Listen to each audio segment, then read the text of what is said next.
अस्सलाम वालेकुम दोस्तों, तव्हांजे लाइ हिकु ज़बरदस्त अपडेट अची चुकी आहे। तकरार ड्रामो ख़ासि करे मुहब्बतनि जे माॻ ड्रामे जी पहिरीं एपिसोड जे हवाले सां ही तफ़सील सां नंढड़ी वीडियो आहे तव्हांजे लाइ ऐं पूरी अपडेट ॾिसंदा ऐं पोइ तव्हांखे जानकारी मिली वेंदी त आख़िरकार मुहब्बतनि जो माॻ ऐं तकरार ड्रामे जो पाण में छा मेल आहे ऐं मुहब्बतनि जो माॻ जी पहिरीं क़िस्त राति अचणी हुई, छाजे करे न आई, इहो बि तव्हांखे ॿुधाईंदासीं। इन वीडियो खे आख़िर ताईं ॾिसजो ऐं थी सघे त शायदि खुसो वीलॉग यूट्यूब चैनल खे बि ज़रूरु सब्सक्राइब कंदा, पेज खे बि फॉलो लाइक शेयर ज़रूरु कंदा।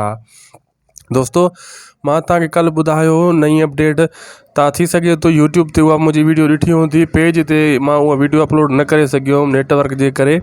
नेटवर्क जो वॾो प्रॉब्लम लॻो पियो आहे ऐं उहा मां उन में सिधो तव्हांखे कल्ह ॿुधाए छॾियो सुबुह सां त राति जेको आहे मुहब्बतनि जे माॻ जी क़िस्त न ईंदी, छाजे करे अज़ीज़ कंबराणी साहब जो वालिद साहब फौत थी वियो हुयो। तव्हांखे ख़बर हुई, 2-3 ॾींहं पहिरियों इहा ख़बर आई हुई, छाजे करे मुहब्बतनि जो माॻ जेको ड्रामा उन जो डायरेक्टर बि अज़ीज़ कंबराणी आहे ऐं जेको आहे उनजी डायरेक्शन उन जी में ही रिकॉर्ड थी रहियो आहे ड्रामो।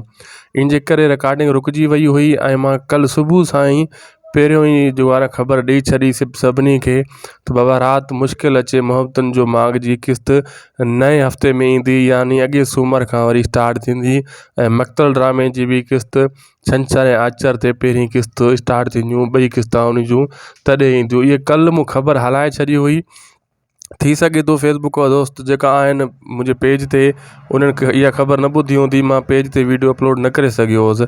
उन्हनि खे मां इहा ई ॻाल्हि चवंदुसि त इहो ड्रामो अॻे हफ़्ते हली सघे थो, हिन हफ़्ते मुश्किल आहे, छाजे करे अज़ीज़ कंबराणी साहब जो वालिद साहब फौत थी वियो, सॼो कमु रुकिजी वियो ऐं इन जे करे रिकॉर्डिंग में खलल अची वियो ऐं अॻे हफ़्ते वरी इहो ड्रामो स्टार्ट थी सघे थो ऐं पहिरीं क़िस्त अॻे हफ़्ते ईंदी, न त 1 जनवरी पकी डेट हुई। बहरहाल हाणे छा करे सघिजे थो पियो।